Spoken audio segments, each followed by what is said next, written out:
We got a very interesting report that's coming out that's basically saying the Las Vegas Raiders have agreed with Matthew Stafford on the trade compensation, which should essentially pay Matthew Stafford X amount of money, which means Matthew Stafford's one step closer to actually being with the Las Vegas Raiders. Plus, there's a lot of combine news is kind of coming out there. The Raiders are meeting with multiple defensive backs. They're meeting with a couple of other defensive players.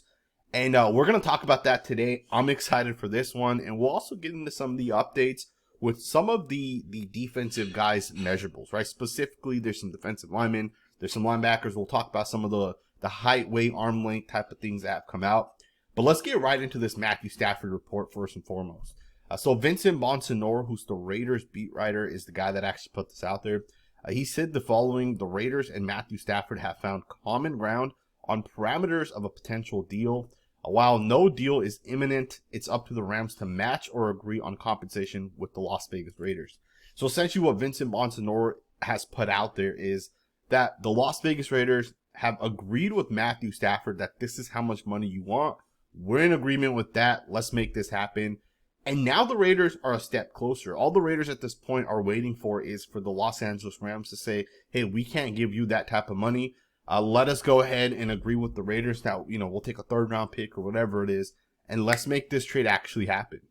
So if you guys missed yesterday's video, I think most people already know this, but if you guys missed yesterday's video, Tom Brady and Matthew Stafford met with each other at a ski resort in Montana, right? I guess it's called Yellowstone in Montana. It's a ski resort or some sort of community where high profile celebrities apparently hang out or, own property. And Matthew Stafford and Tom Brady met, essentially in Montana. And as they met, they obviously hung out for a day. And apparently within that, the Raiders, made some sort of offers to Matthew Stafford in terms of the contract. And Tom Brady basically negotiated that contract, right? Or at least he sold Matthew Stafford enough that Stafford was able to talk to the Raiders front office. And in that instance, they were able to kind of agree to what what it would look like on the other side, right? And it's interesting nonetheless because for the Raiders, we have about $98 to $99 million, right? That's where our cap space is right now. And to say Matthew Stafford wants $50 million, can the Raiders actually pay him that? It's not 100% a stretch, right? Because the Raiders can obviously add void years, right? So like, for example, if Matthew Stafford says, I want $150 million for 3 years, that's $50 million on an average annual basis. But what the Raiders can do is say, hey, we'll give you $35 million in the first year, we'll give you $40 million in the second, and we'll give you $45 million in the third year. And then the excess money that's remaining, I believe that's $30 million, will then just kind of be a void year, maybe in like the fourth or fifth year. And you can kind of just spread it out where you take lower cap hits by basically doing that. And the Raiders have obviously agreed with Matthew Stafford on common ground of what that deal would look like. And now it's up to the Rams to either agree to match it or for the Rams to speak to the Raiders and make that trade happen. It's also important to recognize that, the Rams got to the point where they've allowed Matthew Stafford to kind of go around and speak to other teams because they don't have the money to pay this guy. Right, the Rams have made investments in certain guys. They also kind of went all in when Matthew Stafford initially came to the Rams, and with that, they did a lot of these contracts where they added void years and those type of things. And they're at the point now where some of that stuff's being cleared off, and the Rams have to make that decision at some point. You move off of Matthew Stafford and you kind of start that rebuild, right? Because you still have Sean McVay, who's a young coach. You're in a good spot with some young defensive players, some good young offensive players, and you can basically, from this point forward, just kind of start that rebuild. And they're going to have to do that at some point anyways, right? And I think for the Rams, it might make the most sense to start that rebuild today, right? And part of that would be to move off of Matthew Stafford. There's been reports that the Rams might actually be interested in Gardner Minshew, which I think that'd be perfect for the Raiders because you save cap by trading Gardner Minshew to the Rams. Plus, that gives the Rams a quarterback for the short term until they bring in whichever rookie quarterback it is. It will be interesting to find out what the actual amount that the Rams want from the Raiders is, right? So, you can agree with Matthew Stafford at 40, 50, whatever it is, but the Rams will also come out and say, hey, we want X amount of money, right? Or we want an X amount of draft capital, whatever it might end up being, right? And I think for the Raiders, the best thing you can hope for is that it's not this year's first round pick. Truth be told, if the Rams asking price was that, hey, we want the 6th overall pick, I would not do it if I'm the Las Vegas Raiders. Yes, you need a quarterback to win the Super Bowl, but that 6th overall pick is super, super, super valuable. That too, this year's class has some really, really good players at the top of this draft, right? The overall draft isn't great. The overall, offensive tackle class isn't great. The overall defensive tackle isn't great.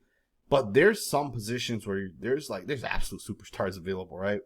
And I think for the Raiders, that 6th overall pick is so damn valuable. And yes, Matthew Stafford's a really good quarterback, but it wouldn't be worth that to me, right? Now, if the Rams wanted next year's first round pick, I would be okay with that, given the fact that the Raiders, with Matthew Stafford, they're going to pick at the bottom of the first round next year anyways. All right, it would be somewhere between pick 20 and 32. I think that makes a lot more sense for the Raiders as opposed to saying, hey, we're going to give the 6th overall pick, right? 6th overall pick is a lot more valuable than a future first round pick because that future first round pick could be at the end of the draft. But it does look like everything's kind of trending towards the right way. And I think it's also important to just quickly point out before we shift focus. I think it's fair to point out, and other people have pointed this out, that Matthew Stafford might actually not be moved off of the Rams, right? It's apparently, there's a rumor, some people have kind of put it out there. Matthew Stafford is going out there talking to other teams to kind of find out his actual value, right? And there's a chance that the Rams are allowing him to do that in the hopes that these other teams will tell him that, hey, we can only give you like 32 million or 35 million, whatever it is. And maybe the Rams have given him that permission to go speak to other teams because there's a chance these other teams aren't going to pay him. So some people do think Matthew Stafford will be back with the Rams. I don't think it's going to actually end up happening. I think Matthew Stafford does get moved. And the fact that Matthew Stafford right now, he lives in LA, an hour away from Las Vegas. So to me, that's a positive for Matthew Stafford, right? You're not too far away from your actual home. You can go, back and forth whenever you want. That too, when you're done in a couple of years, you can go right back to Los Angeles. And even your kids aren't really that impacted. They can probably continue going to schools and those type of things that they're already kind of going to, right? So we'll see what ends up happening, man. I'm excited. Hopefully the Raiders are able to kind of make something work where we don't have to give up a whole lot. There's another report with the Raiders apparently meeting up with a couple of different people. And I'll just kind of get into some of these guys really quickly. But one of the guys they met with at the Combine was Shemar Stewart, who had official meetings with the Raiders and the Jaguars. So let me break down what this means, right? What an official meeting actually is. At the Combine, guys will be walking around and a team might see a player and they might, talk to a player really quickly. That's not an official meeting, right? They're just talking to someone and as people are kind of passing by. An official meeting is an actual request. You'll go through Shemar Stewart's agent, or I don't know exactly how it works at the Combine, but maybe there's an actual organizer that's going to actually organize these events. Maybe there's a spot, a room, or something like that where you guys are able to kind of meet. The Raiders officially requested to meet with Shemar Stewart, and they're not meeting with every single player at the Combine, right? And I think it's important to realize something. The Raiders might not actually go out and re-sign a guy like Malcolm Koonce. There's a chance they don't, right? Malcolm Koonce is going to cost north of $20 million. Maybe not north of 20, but he'll cost north of like $16, $17 million. And there's a chance the Raiders might say, hey, let's bring in Matthew Stafford and let's bring in Shemar Stewart, right? Line him up opposite of Maxx Crosby. You have Tyree Wilson out there as well. Christian Wilkins, and that defensive line will be very, very, very hard to kind of contain. The Raiders met with Shemar Stewart, and I love Shemar Stewart, man. I actually did a film breakdown of Stewart on the Football Scout channel earlier today. This isn't the first time I watched this tape. I started watching him probably like 2 weeks back, like just super, super thoroughly. After he had a monster Senior Bowl. I watched his tape, man, after the Senior Bowl. I didn't think the Senior Bowl he was absolutely great, but he had some really, really nice reps. Going back and watching this tape, man, I see the potential in Shemar Stewart. This guy is arguably the closest player we've seen to Myles Garrett. And, there's other guys that some people have said are similar to Myles Garrett, right? Tyree Wilson's one, and Trayvon Walker's the other, right? Trayvon Walker was the number one overall pick because people are like, hey, this guy's close to what Myles Garrett is. And if you guys don't recognize this, right, Myles Garrett is the best defensive player in the NFL. It is not close. And he's been the best for years, right? The thing that makes Myles Garrett different is that Myles Garrett is 6'5", 280 pounds, right? That alone is, you know, most guys aren't 6'5", 280, right? That alone right there is just different. And the 280 is, they're built differently, right? They don't have fat. These guys are super, super ripped. It's all, you know, muscle. And then with Myles Garrett specifically, what makes him different than Clelin Ferrell, for example, is that Myles Garrett has elite bend. He has an elite first step. He's super quick. He's super explosive. And even more than that, you know, one of the things Tyree Wilson lacks that, you know, he'll never be Myles Garrett because of it is an elite first step, right? Tyree Wilson's super long, super lengthy, super strong, but he doesn't have that explosive first step. Shemar Stewart has that. He has an absolute explosive first step. This guy changes direction really, really well. Even better so than Trayvon Walker, in my opinion. I wouldn't be surprised if Shemar Stewart is the number 1 overall pick. I would not be surprised. Now, I still think the Titans take a quarterback. So I wouldn't be surprised to see Shemar Stewart be the second person taken, or the first non-quarterback, as I should say. I think this guy is going to be a really, really, really good football player. And again, you know, I want to hone in on the point that Shemar Stewart is not Tyree Wilson. Do not put the two together. That's lazy reporting if you guys say that. He is not. It's not the same thing. Shemar Stewart is explosive. He bends well. Absolutely elite tape. He does have to still develop. He's not 100% perfect. You know, he's not like, you know, like Maxx Crosby coming out had elite pass rush technique. Malcolm Koonce had elite pass rush technique. Shemar Stewart doesn't have that, right? But he does have a pretty nice rip move.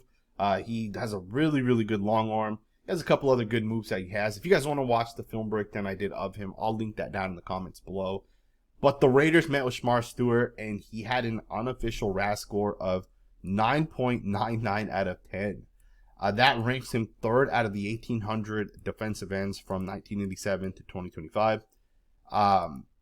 It's crazy, man. I'm telling you guys, this guy is absolutely he's gonna be legit. And the thing is we did see a Senior Bowl tape, and he did have a lot of really good reps against a lot of really good players, right? So it's just something to kind of keep an eye on.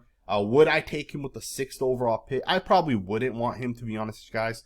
I still prefer the production on tape over, you know, the upside. I'm one of those, give me the production, don't give me the upside. It generally does not work, right? Give me, you know, Jalen Carter over Tyree Wilson. Give me Christian Darrisaw or Sean Slater over Alex Leatherwood.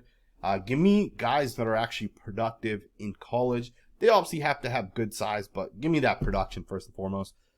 Would I be mad? I would not be mad, right? I would not be mad. Another guy the Raiders met with is Malachi Starks. And this one's kind of interesting because, you know, one of the things we got to realize is, you know, the Raiders have some free agents, right? They have a defensive end that's going to be a free agent. They have a safety that's going to be a free agent. And both of those guys are going to get north of $17 million. So there's a chance you don't bring both of those guys back and you actually replace them with whoever you want with the 6th overall pick. And if you want Malachi Starks, I think he's a first-round pick. I don't know if I would take him with the 6th overall pick since he is a safety. But you're not going to get him with pick 37. That's not going to happen, right? He's going to go in the first round. I think he's a top 20 pick. Malachi Starks, a really, really good football player. And the Raiders obviously met with him. Malachi Starks said he met with the Raiders. They have an awesome coaching staff. He talked a little bit about Chris Smith as a mentor as well. Also talked about Brock Bowers and practicing against Brock Bowers made him battle tested. And also, don't forget, man, it was John Spytek that talked about Georgia players and how they're just a little bit different, right? They're just a little bit smarter. They just process things a little bit better. Never underestimate what John Spytek said. So don't be surprised, man, if Malachi Starks ends up being the 6th overall pick. Again, I probably wouldn't do that, right? I think positional value matters, right? Like, I wouldn't take a safety with pick 6. Even if you're going to get a Hall of Fame safety, you know, if the alternative is a Hall of Fame defensive tackle or a Hall of Fame defensive end, I shouldn't use the word Hall of Fame. That's a bad comp. But, like, if you're going to get a guy that's like an all-pro safety, and then the alternative is someone like, you know, Jalen Carter, or like in this class, for example, if it's like Travis Hunter, right? If you're telling me we don't really know what Travis Hunter is, but Malachi Starks is going to be an all-pro, I would still take Travis Hunter, right? Wide receivers are much more valuable. If it's Abdul Carter, I would probably take him over Malachi Starks because pass rushers are more valuable, right? So I hope that makes sense. But the Raiders also did meet with Will Johnson, which is another guy that I think you can highly consider with the 6th overall pick. I just find it interesting, right? Because the Raiders do have to improve the defensive side, but they also got to improve the offensive side, man, if you guys ask me. So we'll see what ends up happening, but let's wrap this up a little bit. I wanted to show you guys some of the height, weight, wingspan measurements that have come out. Defensive linemen got their height, weight, the wingspan, and the 40-yard time, obviously, as well, which we won't get too much into the 40-yard time. But I want to talk to you guys about some of these, because some guys, people are saying, it's been a little disappointing with where some of these guys ended up being measured at. And the first guy we'll talk about right away is going to be just Mason Graham. We'll go ahead and start right away with Mason Graham. You guys can see him right here. People are disappointed with the arm length of Mason Graham. 32-inch arms is, that's less than Jer'Zhan Newton. If you guys remember last year, Jer'Zhan Newton of Illinois had phenomenal tape.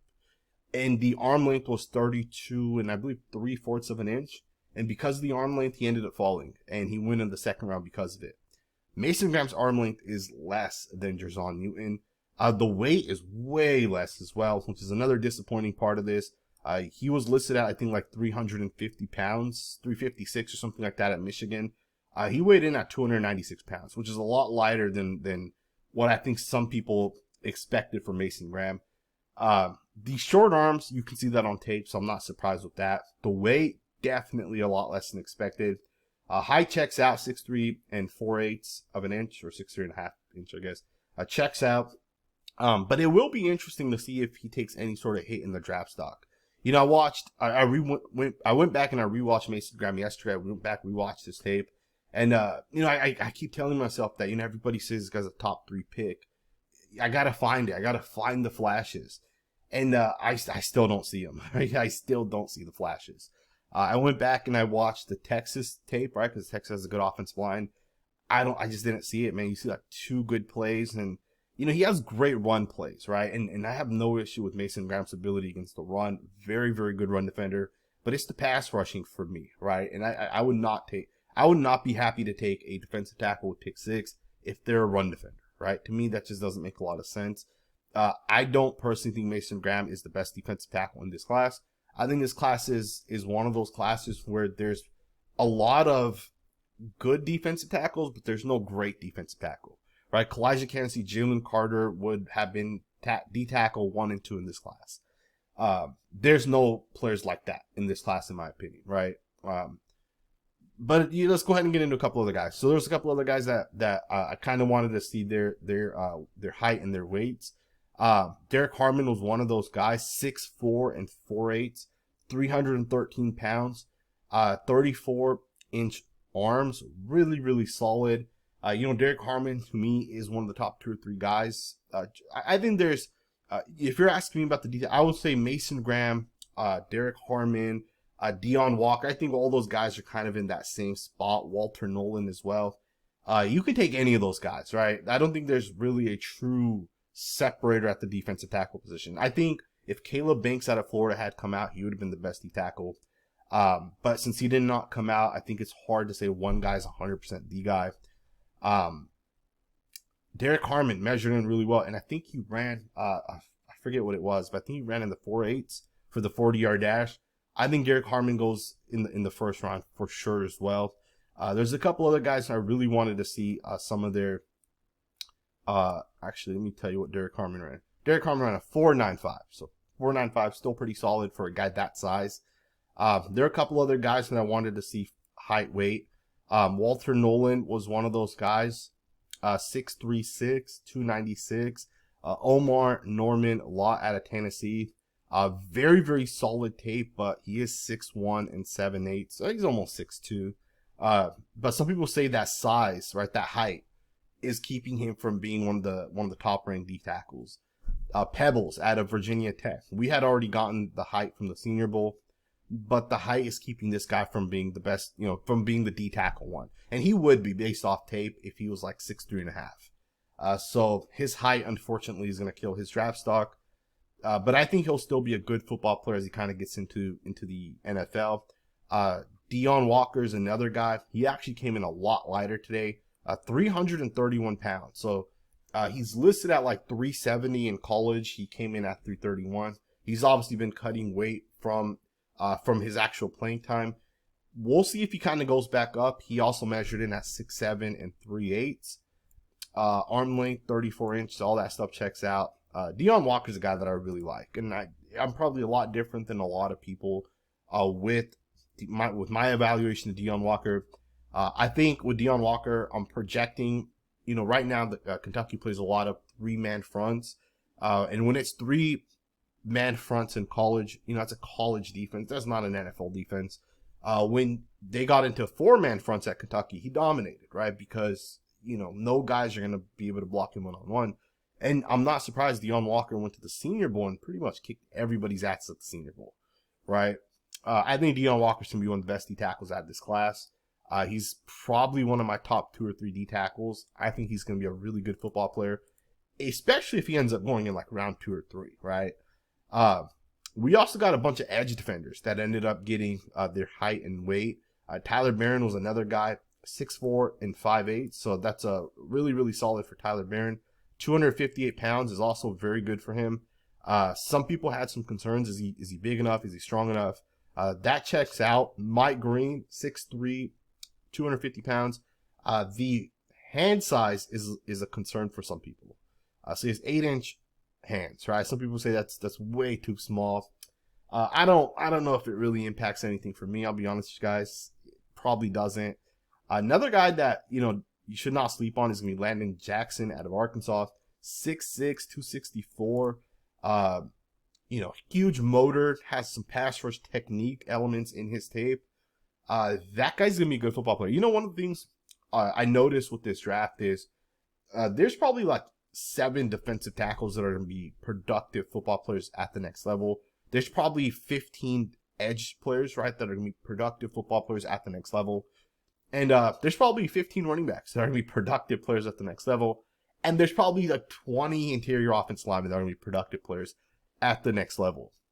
This is a great draft to take a guard, a running back, a D-end, a D-tackle. And those are positions the Raiders need anyways, right? And we have 4 picks in the top 75 picks. So there's a good chance the Raiders can end up getting the best, wide receiver or the best defensive end or the best running back. Even in like round 2 or 3, we took Jackson Powers Johnson. I think he was the 3rd center drafted last year, and he's easily the best center. He's easily the best overall offensive lineman out of last year's class. And he's probably like the 15th lineman taken, right? Might not be exact, but he wasn't the first center taken. He wasn't the first interior offensive line taken, but he's the best. And that's going to happen again this year. There's a chance some team says, hey, we're going to take Will Campbell to play left guard, and we'll take him with pick 9. And then the Raiders come around and say, hey, we'll take Anthony Belton and we'll put him at left guard in the 2nd round. And Anthony Belton will be an all-pro while Will Campbell will just kind of be average, right? That's going to happen in this class. There's a chance guys like Landon Jackson out of Arkansas is going to end up falling, and he might end up being one of the top, 3 or 4 edge players out of this class. Mike Green, right, has a lot of, some character concerns and those type of things. James Pierce, another guy that has some character concerns. There's a lot of talent in this class, man. And this class is different where, the top end talent is not great. The top 4 or 5 guys, phenomenal players. After that, it's kind of average, but there's a lot of depth. And there's guys that if you take in the 2nd, 3rd round, by, like regular standards, they're going to be really, really good players. So I think the Raiders can get so much better in this draft. And I really do hope John Spytek knows what he's doing. In past year's classes, we've really, really messed things up. Mike Mayock, John Gruden were terrible. Dave Ziegler, absolutely terrible. Tom Telesco did an okay job, right? Especially the first 2 picks. Let's hope John Spytek can kind of bring some of that magic over to the Raiders. Hope you guys enjoyed this video, man. If you did, consider subscribing, and I will see you guys next time with another video.